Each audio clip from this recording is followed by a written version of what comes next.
सहारा Adani deal जो है वो बिल्कुल गैरकानूनी डील है।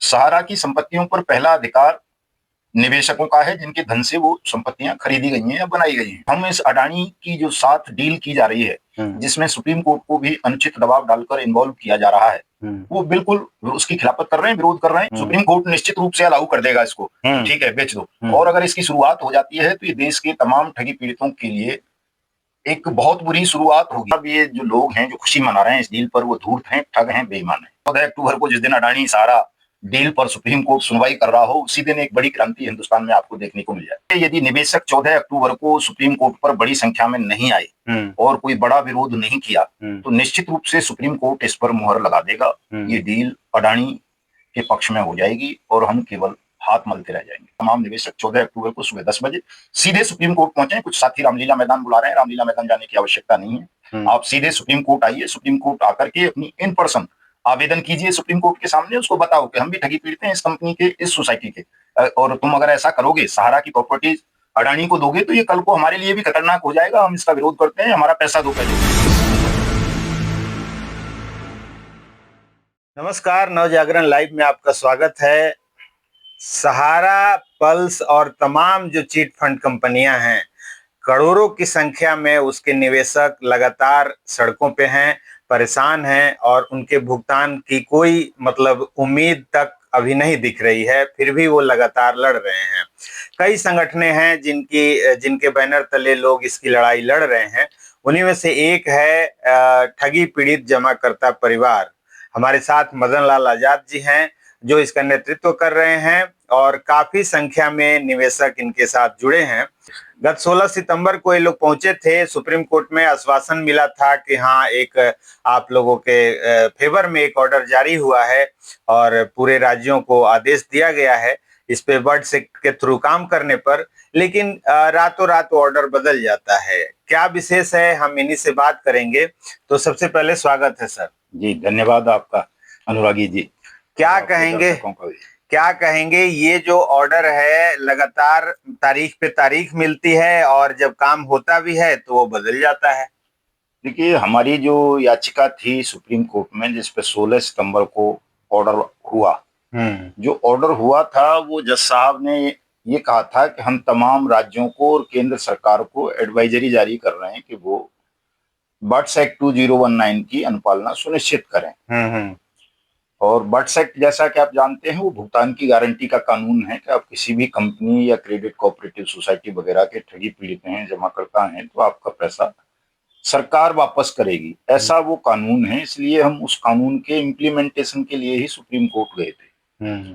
सुप्रीम कोर्ट ने जिस वक्त उस पर सुनवाई हुई याचिका पर 16 सितंबर को, बहुत अच्छी बात कही। ऑर्डर लिखवाया भी ऐसा ही जैसा मैं बता रहा हूं कि स्टेट और सेंट्रल गवर्नमेंट को एडवाइजरी एक इशू करेगा सुप्रीम कोर्ट ताकि इस कानून का इम्प्लीमेंटेशन हो। लेकिन सब 2 दिन बाद जब वो ऑर्डर अपलोड हुआ सुप्रीम कोर्ट की साइट पर, तो वो बिल्कुल विपरीत ऑर्डर था। उसमें स्टेट या सेंटर को एडवाइजरी इशू ना करके हमें एडवाइजरी दे दी गई कि हम हर स्टेट के चीफ सेक्रेटरीज को, हिंदुस्तान के फाइनेंस सेक्रेटरी को जाके अपना आवेदन दाखिल करें कि वो इस एक्ट को अनुपालना करवाएं और उनसे ये भी रिक्वेस्ट करें कि सभी चीफ सेक्रेटरी अपने अपने हाई कोर्ट से संपर्क स्थापित करके बर्ड्स एक्ट के लिए स्पेशल कोर्ट्स का गठन करवाएं। तो हम तो हतप्रभ रह गए, यार कहा कुछ था, जब सुनवाई के बाद जज साहब ने हुआ कुछ एकदम उल्टा हो गया। लेकिन बाद में पता चला साहब कि सरकारी दबाव में उस ऑर्डर को परिवर्तित कर दिया गया, बिल्कुल विपरीत आदेश जो है अपलोड कर दिया गया सुप्रीम कोर्ट की साइट पर, जो अनुचित था। और उस अनुचित आदेश के खिलाफ जैसा कि हमारे पास विकल्प है रिव्यू पिटीशन फाइल करने का, वो हम रिव्यू पिटीशन फाइल करने जा रहे हैं। आज रात तक रिव्यू पिटीशन फाइल हो जाएगी सुप्रीम कोर्ट में, चूंकि आजकल ऑनलाइन फाइलिंग का सिस्टम हो गया है तो उसे किसी भी समय कर सकते हैं, छुट्टी के दिन भी हो सकती है। तो आज रिव्यू पिटीशन फाइल कर देंगे। लेकिन इसमें भी हमारा जो आशंका है वो ये है कि रिव्यू पिटीशन वही जज सुनेंगे, दोनों जस्टिस सूर्यकांत और बागची, और वो बंद कमरे में सुनी जाती है, ओपन कोर्ट में नहीं। जैसा कि याचिका को ओपन कोर्ट में सुना जाता है तो थोड़ा डर रहता है जनता का भी, श्रोताओं का भी, दर्शकों का भी, क्योंकि आजकल कार्रवाई लाइव चल रही है और लाइव कार्रवाई होती है, तो वहां उलझुल नहीं बोल सकते, लेकिन बंद कमरे में तो कुछ भी कर लो आप। तो हमें यही आशंका है कि ये पिटीशन भी, हमारा रिव्यू भी खारिज होगा, लेकिन हम इसके बाद एक और अवसर होता है क्यूरेटिव पिटीशन फाइल करने का, अंतिम उपचारात्मक याचिका जिसको बोलते हैं, जिसको 5 जजों की संवैधानिक पीठ गठित होती है चीफ जस्टिस ऑफ इंडिया के देखरेख में या कहें उनके नेतृत्व में, तो उसमें भी हम जाएंगे। परिणाम जो भी आए, परिणाम तो हमारे हाथ में नहीं है, परिणाम तो जजों को ही तय करना है, लेकिन हम जो भी हमारा काम है या कहें कर्तव्य है कि हम अंतिम विकल्प तक इस लड़ाई को लड़ेंगे कि हमें कानूनी उपचार मिले और हमारे लोगों का भुगतान हो। और जब भुगतान हो जाएगा तो जो ये निवेशक और एजेंट के बीच गृह युद्ध छिड़ा हुआ है ये समाप्त हो। हमारी 2 ही बातें हैं, एक तो निवेशक का भुगतान हो जाए, दूसरा एजेंट और एडवाइजर को, चाहे वो किसी भी कंपनी के हों, उनको प्रताड़ना से बचाया जाए, वो भी अपना जीवन जी सकें। तो अभी जो सरकार की आप बात कर रहे हैं, सरकार पे शक भी है कि मतलब कहीं मिलीजुली ऐसा है या सरकार के दबाव में ऐसा हुआ है, लेकिन दूसरी तरफ सरकार के जो एजेंसियां हैं, ईडी, सीबीआई, ये तो लगातार अधिकारियों पे छापे मार रही हैं, उनको गिरफ्तार कर रही हैं, तो कैसे कहा जाए, एक तरफ दिखावा भी है। देखिए, दिखावा ये है अनुरागी साहब कि जो अधिकारी सरकार के फेवरेबल काम नहीं कर रहे, उसके गंदे कामों में उसको सहयोग नहीं कर रहे,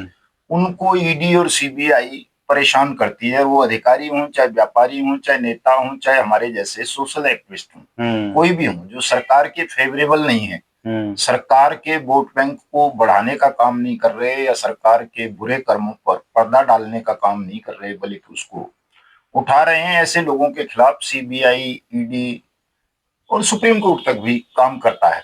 लेकिन जो लोग सत्य की, न्याय की, कानून की बात करते हैं, उनको इम्प्लीमेंट करने की बात करते हैं, उनको भेदभाव से रहित बनाने की बात करते हैं, ऐसे लोगों को सरकार और सरकार की तमाम एजेंसीज डेमोरलाइज करने का काम करती हैं, उनको प्रताड़ित करती हैं। ये हो रहा है, वो केवल दिखावा है, ढोंग है। चूंकि मीडिया को सरकार ने एक तरह से कहें दबाव में ले रखा है अपने में, जो मेन स्ट्रीम का मीडिया है वो वही दिखाता है जिससे इस बेईमान सरकार का वोट बैंक बढ़े और इसकी वाहवाही हो, कहीं थू थू ना हो। जबकि वास्तविकता ये है कि ये तमाम काम ऐसे कर रही है सरकार जिनकी निंदा की जानी चाहिए, जिनका विरोध किया जाना चाहिए।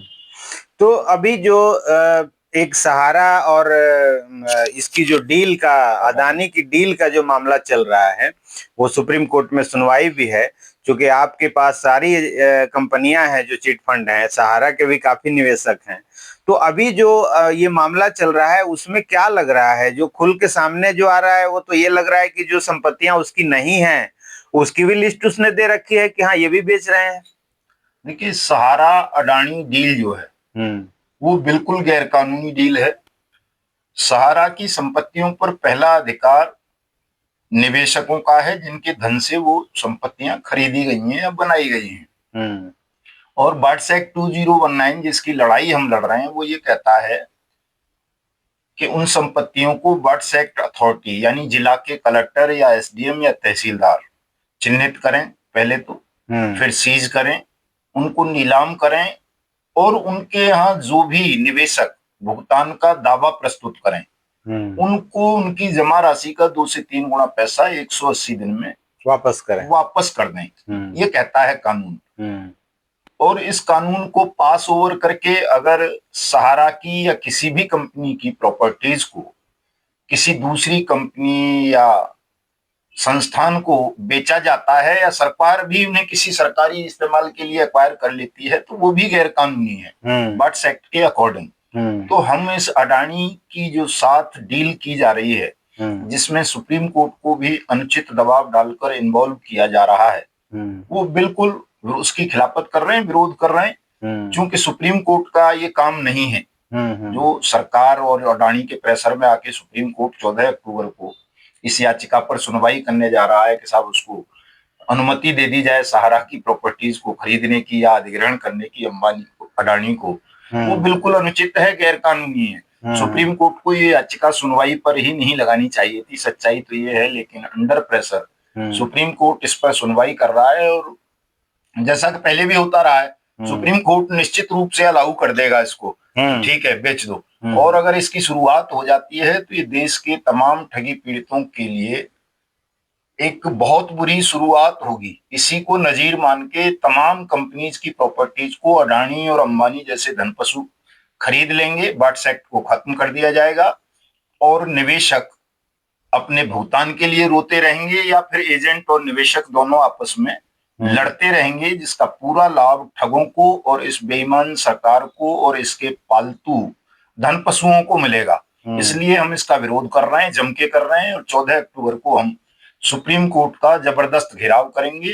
तमाम ठगी पीड़ितों का हमने आह्वान किया है, देश भर वालों का, कि वो इसको केवल सहारा से संबंधित मामला ना समझें, बल्कि इसको एक माइलस्टोन मान करके चलें कि अगर ये शुरुआत हो गई तो देश के सभी ठगी पीड़ितों को इससे हानि होगी। इसलिए सभी ठगी पीड़ित सुप्रीम कोर्ट आए 14 अक्टूबर को सुबह 10 बजे, बट्स एक्ट को इम्प्लीमेंट करने की मांग करें, इसका विरोध करें और जबरदस्त विरोध करें। इतना करें कि सुप्रीम कोर्ट के जजों को पता चल जाए कि अगर उन्होंने अडानी के पक्ष में फैसला सुना दिया, किसी भी कारण से दबाव में आके, भयभीत होकर के या प्रलोभन में आकर के, या भविष्य में नई नौकरियां, नए जॉब पाने के लिए जजों को रिटायरमेंट के बाद भी उनको चाहिए होता है, तो कमेटी में जाएंगे या संसद में जाएंगे या गवर्नर बन जाएंगे या किसी आयोग के चेयरमैन बना दिए जाएंगे।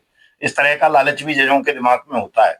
तो हमारा कहना उनसे यही रहेगा उस दिन भी, आपके माध्यम से भी, कि इस तरह के लालच, भय और दबाव से तमाम जज साहिबान बाहर रहें और जो कानून कहता है उतना ही काम करें केवल। अगर उससे ज्यादा आगे जाकर के उन्होंने अपनी इनहांस पावर का दुरुपयोग करने का प्रयास किया तो इसके गंभीर परिणाम हमारे देश की न्यायपालिका को, विधायिका को, कार्यपालिका को और अन्य संस्थानों को भी भोगने पड़ेंगे। क्योंकि अब हम जुल्म बर्दाश्त नहीं करेंगे, जुल्म की खिलाफत करेंगे, चाहे जो करना पड़े। एक तरफ तो ये है कि आप लोग लगातार प्रयासरत हैं, दूसरी तरफ जो कुछ लोग ऐसे हैं जिनको सुनने में ये आ रहा है कि वो जश्न मना रहे हैं कि अगर ये बिक जाएगी कंपनियां, अगर अडानी खरीद लेता है तो लोगों का भुगतान एकदम तुरंत हो जाएगा, क्योंकि अडानी तो बड़ी कंपनी है और पैसा वाला है, तो वो वहां पे कोई दिक्कत है नहीं, तुरंत सबका भुगतान हो जाएगा। देखिए साहब, ये जो लोग हैं जो खुशी मना रहे हैं इस डील पर, वो धूर्त हैं, ठग हैं, बेईमान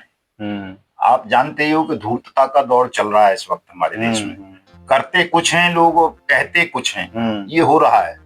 जैसे सरकार को ही देख लो आप, प्रधानमंत्री कहते हैं, बट्स एक्ट प्रधानमंत्री तो लेके आए थे बिल्कुल कि सबका भुगतान करेंगे, लेकिन क्या किया, बट्स एक्ट को खत्म करने के लिए सबसे पहले तो उन्होंने सहारा सीआरसी फंड पोर्टल लॉन्च कर दिया।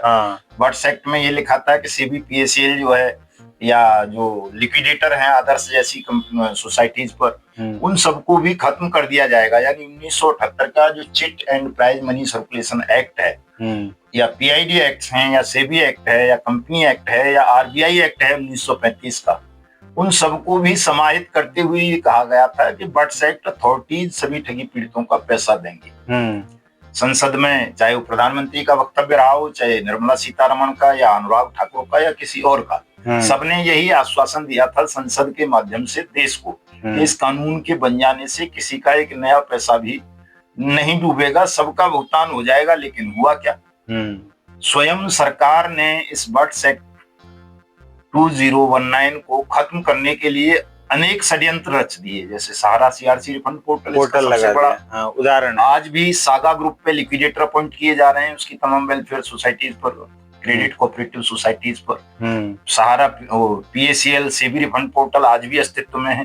रोज वैली पे अभी एक कमेटी अपॉइंट कराई गई है कलकत्ता हाई कोर्ट के आदेश पर। समृद्ध साईं प्रसाद के मामले में अभी सुप्रीम कोर्ट ने 1 साल पहले ही जस्ट जो है एक कमेटी बनाई है। समृद्धा जीवन का मामला हो, चाहे कोई भी किसी भी मामले को आप देख लीजिए, सरकार के प्रत्येक कदम से आपको लगेगा कि सरकार ही उस बट्स एक्ट को खत्म करने पर तुली है जिसे उसकी खुद की रिकमेंडेशन पर संसद ने सर्वसम्मति से बनाया था। तो इनकी करनी और कथनी में बहुत बड़ा अंतर है। सरकार तो यही कहेगी कि साहब अडानी खरीद लेगा सारा की संपत्तियां तो जो है भुगतान हो जाएगा, लेकिन होगा नहीं, वो केवल छल है, धोखा है, ठगी पीड़ित हिंदुस्तान के साथ। इसलिए तमाम साथियों को इसका विरोध करना चाहिए। और यदि कोई मूर्ख है, मान लो सरकार की इस बात को समझ नहीं पा रहा, बहकावे में आ रहा है, तो उस मूर्ख को भी अपनी मूर्खता त्याग देनी चाहिए। बाकी वैसे ज्यादातर धूर्त हैं जो इस बात का समर्थन कर रहे हैं। मूर्ख मुझे लगता नहीं कि कोई उनमें मूर्ख होगा, धूर्त हैं। तो उन धूर्तों को मैं बता देना चाहता हूँ कि तुम्हारी धूर्तता कुछ दिन की मेहमान है, बमुश्किल नवंबर पार कर पाओगे। ऐसी दुर्गति कर देंगे धूर्तों की भी, मूर्खों की भी, ठगों की भी, बेईमानों की भी, और इस शासन की भी, और साथ साथ इसका समर्थन करने वाले प्रतिपक्ष की भी, कि इनकी आने वाली 7 पीढ़ियां तक याद रखेंगी और अपने बच्चों से भी कह के जाएंगी, संतानों से, कि बेटा ठगी और बेईमानी मत करना, किसी का कमजोर का पैसा मत हड़प लेना मेहनत से कमाया हुआ। ऐसी दुर्गति कर देंगे सब। बमुश्किल नवंबर सिर से गुजरेगा। क्रांति के हालात बन गए हैं, आप देख ही रहे हो कि क्या हो रहा है देश में आजकल, और ये बढ़ेगा, इसको रोका नहीं जा सकता साहब। क्रांति को ये होगी। हो सकता है 14 अक्टूबर को, जिस दिन अडानी सहारा डील पर सुप्रीम कोर्ट सुनवाई कर रहा हो, उसी दिन एक बड़ी क्रांति हिंदुस्तान में आपको देखने को मिल जाए। चलिए, चलते चलते आपको क्या लग रहा है कि जो ये डील है, ये इस पे मुहर लगाएगा सुप्रीम कोर्ट, या जो निवेशक हैं उनके हित में फैसला करते हुए इसको रिजेक्ट करेगा? देखिए, यदि निवेशक 14 अक्टूबर को सुप्रीम कोर्ट पर बड़ी संख्या में नहीं आए और कोई बड़ा विरोध नहीं किया, तो निश्चित रूप से सुप्रीम कोर्ट इस पर मुहर लगा देगा। ये डील अडानी के पक्ष में हो जाएगी और हम केवल हाथ मलते रह जाएंगे। तो आप क्या, चलते चलते क्या मैसेज देना चाहेंगे इन निवेशकों से? मैं तो कहना चाहूंगा 14 अक्टूबर को लाखों की संख्या में साथियों को सुप्रीम कोर्ट आना चाहिए, सब विरोध करना चाहिए, डरना नहीं चाहिए। अब तो सब सुप्रीम कोर्ट के बीचों बीच जूते उछलने लगे हैं और उनको माफ किया जा रहा है, अपराधियों को जो जूते उछाल रहे हैं। तो हम तो कम से कम अपराधी नहीं है, हम तो न्याय मांगने आ रहे हैं। न्याय मांगने में क्या दिक्कत है? आइए, खुल के विरोध कीजिए, बताइए भैया न्याय नहीं करोगे तो अभी तो जूते उछले हैं, हो सकता है इससे बड़ा कदम भी उठा ले देश कोई। क्योंकि देश किसी के बपौती थोड़ा ही है, किसी सुप्रीम कोर्ट की या संसद की या प्रधानमंत्री की या राष्ट्रपति की या किसी और की। देश तो नागरिकों से बनता है, राष्ट्र नागरिकों का है, देश नागरिकों का है। देश की संपत्तियों पर पहला अधिकार हमारा है, और हमें न देकर के वो अधिकार आप किसी धन पशु अडानी और अंबानी को देने का छल कर रहे हो, तो हमें उसका डट के विरोध करना चाहिए, मुकाबला करना चाहिए इन लोगों का, और इनसे सब कुछ छीन लेना चाहिए साहब। जो कुछ भी इन्होंने सत्ता में आकर कब्जा लिया है, शासन में बैठकर गैर कानूनी ढंग से छल करके देश के साथ, उस सबको वापस लेके हमें जो जिसका है उसको बांट लेना चाहिए। मैं तो यही कहना चाहूंगा तमाम निवेशक 14 अक्टूबर को सुबह 10 बजे सीधे सुप्रीम कोर्ट पहुंचे। कुछ साथी रामलीला मैदान बुला रहे हैं, रामलीला मैदान जाने की आवश्यकता नहीं है। आप सीधे सुप्रीम कोर्ट आइए, सुप्रीम कोर्ट आकर के अपनी इन पर्सन आवेदन कीजिए सुप्रीम कोर्ट के सामने। उसको बताओ कि हम भी ठगी पीड़ित हैं इस कंपनी के, इस सोसाइटी के, और तुम अगर ऐसा करोगे, सहारा की प्रॉपर्टीज अडानी को दोगे, तो ये कल को हमारे लिए भी खतरनाक हो जाएगा। हम इसका विरोध करते हैं, हमारा पैसा दो पहले, बट्स एक्ट 2019 के अंतर्गत। फिर तुम वो प्रॉपर्टी जो बच जाए उसे अडानी को दो या किसी और को दे दो, उससे हमारा कोई लेना देना नहीं। लेकिन पहला अधिकार हमारा है भुगतान का, पहले हमारा भुगतान करो। और अगर सुप्रीम कोर्ट ऐसा करने का आदेश सरकार को नहीं देता है, ऐसी डील्स को रद्द नहीं करता है, तो फिर हम सुप्रीम कोर्ट की भी खिलाफत करेंगे। सब सीधा सा आह्वान है मेरा तो सभी से, सीधे सुप्रीम कोर्ट आए तमाम साथी। चलिए, तो ये थे मदन लाल आजाद जी, जिनकी बातें आपने सुनी। क्योंकि सहारा अडानी जो डील है, ये एक बहुत बड़ी डील है, और यहाँ से जो निवेशकों का जो भुगतान का जो रास्ता है वो या तो बंद हो जाएगा, नहीं तो खुल जाएगा। क्योंकि अगर वो डील होती है तो जैसा इनका कहना है कि पीछे भी काफी कंपनियां, सहारा की संपत्तियां बेची गई हैं, लेकिन कहीं भुगतान किसी का 1 रुपया भी नहीं हुआ है। तो ऐसी कोई गारंटी नहीं है कि अगर अडानी खरीद लेता है तो सहारा के निवेशक जो हैं उनको तुरंत भुगतान हो जाएगा। बाकी जैसा कछुआ गति से पोर्टल पे चल रहा है भुगतान की प्रक्रिया, वो तो जारी है ही। तो आगे जो भी अपडेट होगा वो हम बताते रहेंगे, और आगे देखते रहिए नवजागरण लाइव। बहुत बहुत धन्यवाद।